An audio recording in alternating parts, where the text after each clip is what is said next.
Welcome to Brave Inflections. My name is Claudelle von Eck. I am the founder of Brave Inflections. Thank you very much for visiting the website and in particular looking at the services that we have on offer. In this video, I want to give you a little bit of a taste of one of the topics that I cover, and that is building ethics, intelligence, and ethical courage. And ethics has become much more important in recent times because the world has become a lot more complex.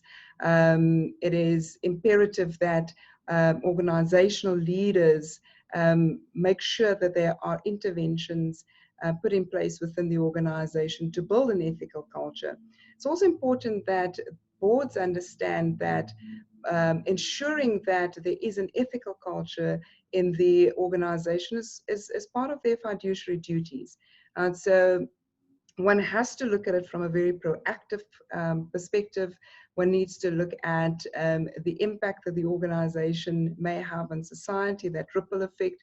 And if the culture of the organization is not an ethical culture, there may be significant implications. So this topic I can either present as a keynote or workshop with leaders, facilitate a workshop with leaders, or it could also be presented as a training program for the organization. And typically what I like to do with the training is to have an understanding of where the organization is, where the challenges are, and then make sure that we bring some customization in so that the training is fit for purpose for the organization. And as with everything, all the other topics as well, this can be presented either online or face-to-face, depending on the needs of the organization. So firstly, let me say that it's important that we understand that when we talk about ethics, we need to have a much deeper conversation around ethics that goes beyond fraud and corruption.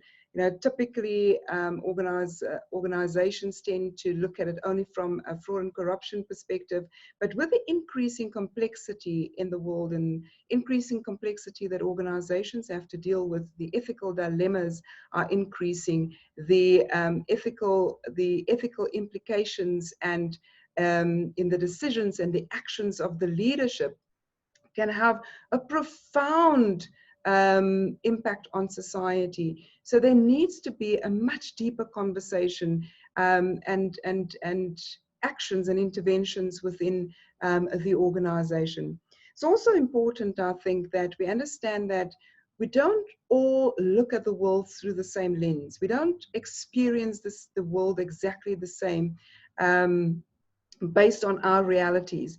So there needs to be conversations around what do we understand around ethics, bring those different lenses together and come to a common understanding of how do we see ethics in this organization? What are the kinds of ethical dilemmas we may be facing within the organization? And if you look through the different lenses, I may experience or see or recognize ethical dilemmas that the next person may not because of my background. So I may spot them faster and vice versa. So we learn from each other, but then as we learn from each other, we refine our thinking around ethics and understanding around ethics. So with that, understand that an unethical culture comes with a price tag, and it can be a heavy price tag, right? So typically when you see the cost of unethical cultures includes stuff like low staff morale. And when the staff morale is low, you see a decrease in productivity in the organization. See increased staff turnover as people feel that they need to get away from a toxic organization that is toxic because of unethical practices within the organization. And the more people leave, the more we dilute the DNA of the organization, the more we lose core knowledge about how we deal with things in the organization. So it can really be costly from that perspective. The reputation of the organization. Organizations where it is revealed that there are unethical practices in the organization can really cause reputational damage, and significantly so. And that can decrease the value of the organization. And over time, what one then finds is, especially the more toxic the organizational culture becomes, that there's a decrease in the number of people who are willing to report, to come forward and speak up when they see something wrong in the organization. And of course, the impact on community and society can be very, very costly. The organization is a corporate citizen. It's part of society. It interacts with society, but in that interaction with society, it can significantly impact society, and it can have a very negative impact on society if it has an unethical culture.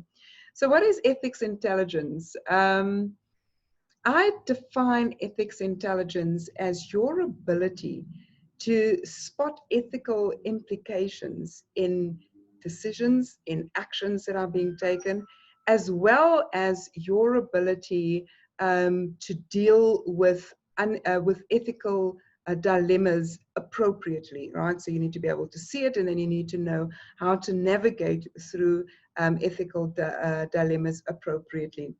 And when I look at this, I look at it from, and in terms of building ethics intelligence, it's building it both at an individual level and the organizational level. And it's important that we look at both in ensuring that we marry the individuals in the organization and the organization from an ethics perspective and being on the same page. So I'll just give you a little bit of a taste of some of the questions that we deal with in testing the organization's ethics intelligence. Is ethics on the agenda of leaders? Is there a deep understanding of what ethics is? Are employees taught how to deal with ethical dilemmas? Do managers know how to deal with whistleblowing cases, for example? So just to give you a little bit of a taste of what it is, of some of the questions that we will ask. But ultimately, what we also want to do is to create a speak-up culture. No? So as we build the ethical courage, more and more people can then come forward, and when they see something wrong within the organization. So just a very quick overview of what we do. And brave and friction, strategic advice, particularly in strategy formulation, taking people through change and uncertainty, governance and building ethical organizations, working on culture turnaround. So first, culture assessments, advising in culture turnaround strategies, building strong governance structures, and also providing whistleblower support, which is something that a lot of organizations overlook.